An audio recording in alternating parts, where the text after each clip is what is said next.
Hey, what's up, you guys? This is Neil. I am a plant enthusiast from the Philippines, so you can tell that I love plants. And you know what? Sometimes I feel like they kind of like me too. Still matting is that this one is actually. Alright, so today we'll be talking about confusingly similar plants and how to tell them apart. All that and more coming your way in just a bit.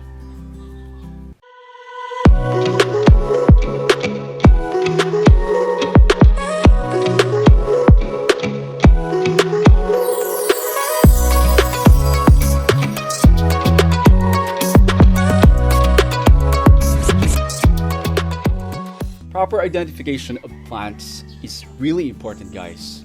First and foremost, because if you don't know how to properly identify a plant, then you might be giving that plant care that is not suited for its growth requirements. And secondly, in shopping for plants, guys, especially nowadays when online shopping is the most convenient way to go for a lot of people, then you might end up buying and getting a plant that you did not intend to buy. Hey guys, I thought of doing this video for quite some time now, but what really pushed me to do this video at this moment is when I saw this post at our online local plant group here.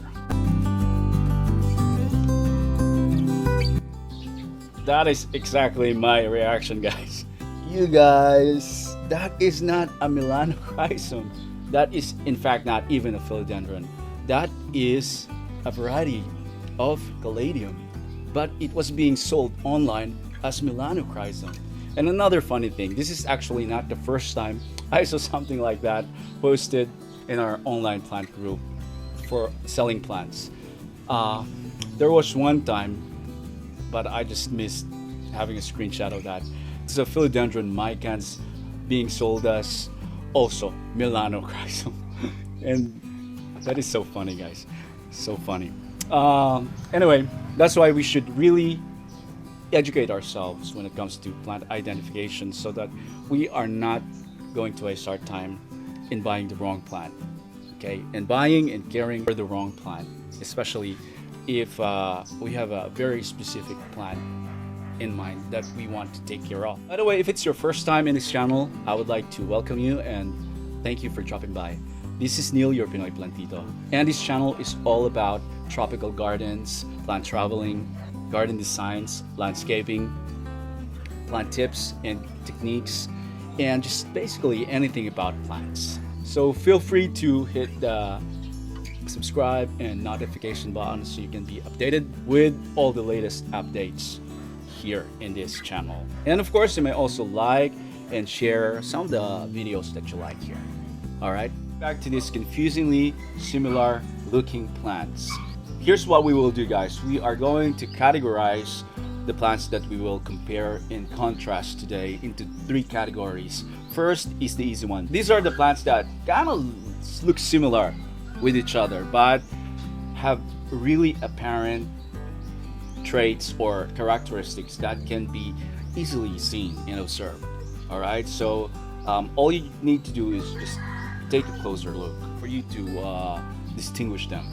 And the second one are those plants that may look not similar to each other if you put them side by side, but there are certain aspects of their growth pattern or process that makes them look identical at one time, especially during their younger or juvenile stage. And lastly is the difficult category wherein the plants that we will compare and contrast are so much identical that it's almost impossible for you to set them apart by just quickly looking at it.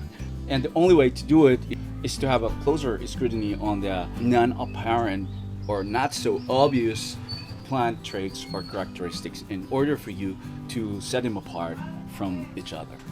All right, start with the easy ones and common ones, guys. And don't you laugh now, all right? If you feel like this is really too easy for you, then maybe because it's the easy category. And I would like to congratulate you. You just have been accelerated to the difficult category. Congratulations. But that will be coming up in a bit. Okay, for now, let's just focus on this one. Actually, guys, when I was just a newbie gardener, I also got confused with this. Come on, and I'm not ashamed to admit that. All right, so here we have the Monstera deliciosa and the Monstera borsgiana. The difference between the two of them is mainly on first the size. Okay, the leaf of the Monstera deliciosa, if you just found growing in the wild, could reach up to 1 meter. Really huge, guys. I've seen that in a lot of pictures in Instagram. But the Monstera borsgiana actually has smaller leaves, so it will not reach up to 1 meter. And the other distinction between the two of them is in the way they grow. All right, so the Monstera deliciosa tends to spread, but will eventually crawl. But the Monstera borsgiana is more of a climber. Another thing is that a Monstera borsgiana is also a fast grower than the Monstera deliciosa. Okay, another common plant that is oftenly mistaken and confused with these two is the Epipremnum pinnatum or dragontail. Easily distinguishable was the difference because while the two have rounder shapes, the Epipremnum pinnatum or dragontail has elongated shapes. And all three of them have also splits on the leaves, which we call fenestration. In the Philippines, dragontails are found in the wild and growing on trees and just everywhere, guys. So actually, here in our province, this was once sold as a native monstera, and a lot of people fell for that. Luckily, I'm not one of those, but they were kind of scum with the dragontail. Okay, and yet another one that is commonly confused with all these three is the Rhaphidophora tetrasperma. Oh, let me see. Okay, Rhaphidophora tetrasperma is a small vining plant that belongs to a different family. Okay, not related to the monsteras or the Epipremnum. And if the dragontail has elongated leaves, this one has more of a rounder shape at the base of the leaf, and eventually it's more of it's not as round as the deliciosa. Rather, it's a diamond shape or a triangular shape going to the tip of the leaves. All right. So in pictures, especially if you're buying online, you can confuse it with a Monstera deliciosa or borsgiana, but in real life, their difference couldn't be more obvious because of their size. This one is also a fast grower and is a climber. Still on the easy category, guys, two of the plants that are often confused with each other as well because of their similar looks is the Syngonium luberciana and the Stromante Charlie. These two belong to the Marantas, and in the same genus where Calatheas belong as well. The reason why a lot of people get confused with the two, especially if they are not put side by side, is because of their color and leaf pattern. As you can see, it has a greenish and yellowish color, but the color of the Stromante Charlie light green to yellow, while the Syngonium luberciana has yellowish and dark green leaves. Also, there's a distinction on the leaf shape because the Stromante Charlie has rather oblongated leaves.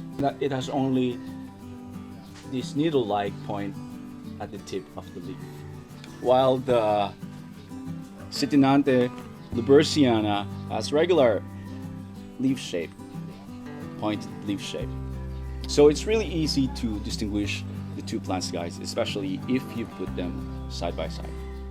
All right, let's go to Syngoniums this time, guys. It seems like I'm covered by one and the same plant. That's what makes it really confusing, right? But these are actually two different plants. So first, this one is a Maria illusion. And the characteristic of this plant is that it has pinkish top leaves. And the same thing is true with the bold illusion. It has pinkish new leaves as well. But the distinction between the two is that the older leaves of the Maria Aleutian will have dark color. Dark color that almost seems like metallic, as you can see, while the bold Aleutian will have dark to light green leaves.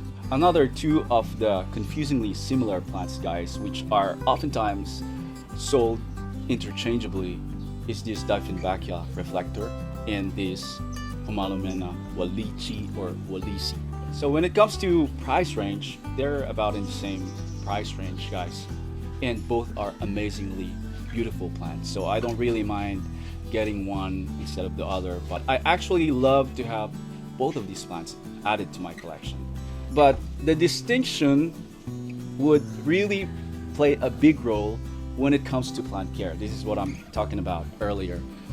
Because while the Dieffenbachia reflector, as is with any other Dieffenbachias, they are considered to be one of the easiest to grow, to propagate, and to take care of plants. Now, while the Homalomena walichi is considered to be one of the fuzziest and diva and prima donna, correctly identify which one are you buying, you might end up buying this as a Dieffenbachia reflector, care for this as with any other Dieffenbachia, which is basically neglected. Well, this one will not thrive, guys. You are going to kill the Homalomena walichi. So now let's compare and contrast. Now, first let's take a closer look at the Dieffenbachia reflector. The Dieffenbachia reflector, by its name, has a very luminescent middle part of the leaf. It has darker to brighter leaves that looks like a camouflage, and it has these neon luminous patterns on the leaves that kind of reflects, so does the name. And it has also a velvety texture and kind of like ruffled leaves. While the Homalomena walichi also has a camouflage design, their main distinction really is easy to spot because the Homalomena walichi does not have any luminous design at the center. And if you take a closer look, guys, these spots on the leaves of the Dieffenbachia reflector, neon luminous patterns. Alright, so those are basically the distinctions between these two plants. I have a question. Have you ever been in a situation where you've been taking care of a particular plant for a long time, maybe years, only to find out that it's actually a different plant? Well, that is a very sad situation, and that is exactly what we are trying to avoid by having this video. So in this category, guys, we'll be talking about those plants that may not in its mature form look confusingly similar. Case in point. Alright, can you guess what are these two? This one was sold to me as a philodendron burley marks. And I thought it was really philodendron burley marks all this time. But it's actually not, guys. It is something else. It's a monster. Really, I'm not kidding. It's really a monster, guys. I'm gonna tell you in a bit. And this one I have purchased a little bit later after finding out that what I bought is not actually a philodendron burley marks, but a monster, something else. But in a good kind of way, it was actually a blessing in disguise because the philodendron burley marks is actually pretty common, so you can just buy it and find it elsewhere. And it was really easy for me to get one. But this one is actually a philodendron maximum, guys, and it's a huge plant. It's really a monster. It can grow up to maybe 1.5 meters to 2 meters, really huge. But as juveniles, they kind of look the same, and you can get confused with them, guys. Or when they mature, they would look totally different. This one will eventually start to climb, will become very lush, but it will just maintain the size of its leaves. But this one, oh man, I don't have a mature form just yet, but I'm hoping in coming years I'll be able to have something really big. All right, so yeah, let me show you. This is philodendron burley marks. This is all that the philodendron burley marks can become. While philodendron maximum can be bigger, like a giant elephant ear alocasia. Alright guys, two other plants that you might get confused with each other in their juvenile form or stage are this marble queen Pothos and this Epipremnum pinnatum mint. As a juvenile, they look really the same. They have almost the same color, same leaf pattern, and even same leaf shape. Although, if you take a closer look, the Epipremnum aureum or the marble queen Pothos have a little rounder shape, and this one has more elongated shape. Right, but when they mature, guys, they will totally look different from each other. This is the mature form of the marble queen, and just like any other Pothos, guys, marble queen, Andean Pothos, and golden Pothos, especially if you let them climb a tree, they have the ability to become giants. And I have one that is way bigger than this. And this is the mature form of the Epipremnum mint. With it's a beautiful plant with its camouflage, variegation, and like any other dragontail, it will also develop some splits on the leaves, which will never happen to marble queen. Also, guys, in this category, I would like to include the Syngonium alba and Syngonium aurea, just because I've been receiving a lot of inquiries and questions about them, confusing them with each other. And this confusion arises because the Syngonium albo's new leaves having very yellowish color, like this one. Okay, and this is a Syngonium aurea, and as you can see, the young leaf of this Syngonium albo looks a lot like the Syngonium aurea. So the distinction is that in Syngonium albo, although they may have yellowish new leaves, these will eventually fade and become white, while the Syngonium aurea will have more yellow variegation all throughout its life. So basically that's it, guys. You don't really need to confuse between the two. The Syngonium aurea will have yellowish new leaves and yellowish leaves almost all throughout its lifetime. Alright, so don't be confused with that. Also along that line, guys, let me just include the Scalathea yellow fusion. And I'm so ashamed to show this to you guys. My kryptonite plant, the Scalathea white fusion. White fusion. Alright, so the confusion, it's really easy to tell the difference between the two, guys, because when you put them side by side, of course the yellow fusion will have yellow leaves, the white fusion will have white leaves. But why do people still confuse with this? And it's because of the yellow fusion. The yellow fusion can have white leaves, and I actually, guys, bought a yellow fusion that almost have entirely white leaves, and I thought it was a white fusion, but no, it was actually a yellow fusion. It happens to yellow fusion, they sometimes develop white leaves, and people can get confused with that. But here's the thing, if you have a white fusion will always have white leaves no matter what. They will not produce yellow leaves. So if you bought something that has yellow leaves, most likely it will be a yellow fusion. So when in doubt, it's most likely to be a yellow fusion, guys. So can you still see me? Up next, let's go to the big boys. I have here, this one is a gloriosum dark form, and this one is a glorious. And looking here, it's so easily to distinguish them with all this leaf pattern, and this one is just plain. It's so easy, guys, right? But the confusion arises when this matures, and The leaf of a mature one is like something like this.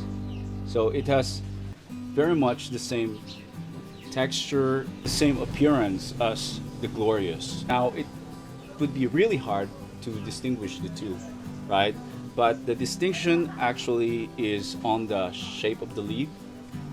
And this one has elongated shape, right? And this one has a rounder shape. And another distinction, guys, is on the geniculum, or this part before the base of the leaf.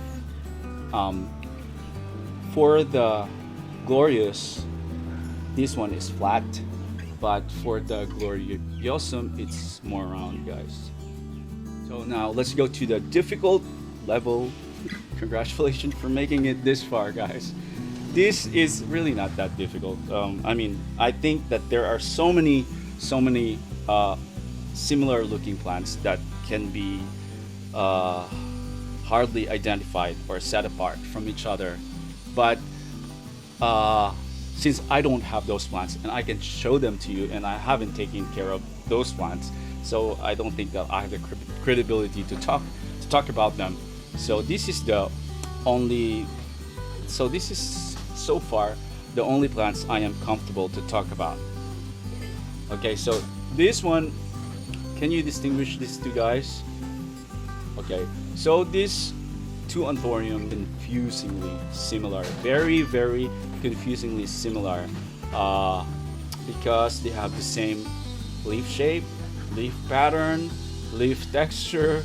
They have the same look basically, and there's no way to tell one from the other, except for one thing, or maybe more than one thing, but this is a sure shot.